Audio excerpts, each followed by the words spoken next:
মাইনা মই যি কৰি আছো তোমাৰ কাৰণেই কৰি আছো ন মোৰ ভৱিষ্যত তুমি মই আমিয়ে নহয় জানো প্ৰমিস চিৰজীৱন সংগী হ'ম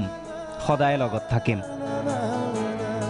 সেও প্ৰাপ্তি কথা পাতি ভাল পোৱা শুনি ভাল পোৱা মানুহজনে যেতিয়া প্ৰতিশ্ৰুতি দিয়ে বুকুৰ এচুকত স্থান দখল কৰে তেওঁ সেইজন মানুহে অৱশেষত কি কৰিলে জানে পলাই গল 7 জনম থাকিম বুলি কৈছিল 7 মাহতে পলাই গল ঘটনাটো গুৱাহাটীৰ জালুকবাৰীৰ যুৱকজন এইজন নাম আব্দুল ৰছিদ আনসাৰী এই যুৱতীগৰাকীৰ প্ৰেমিক আছিল আব্দুল বহুত ভাল পাইছিল প্ৰথমে ছোৱালীৰ ঘৰতে থকা খোৱা সকলো ভাল পাইছিল বুলি কৈছিল কেইদিনমানৰ পৰা ভাল পোৱা বেছি বাঢ়িল কিন্তু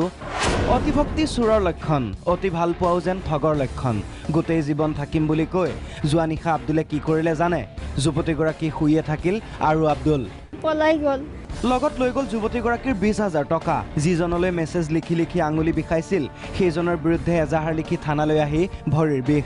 প্ৰেম সৃষ্টিৰ আন এক নাম কিন্তু ভুল মানুহ সাপৰ বিষ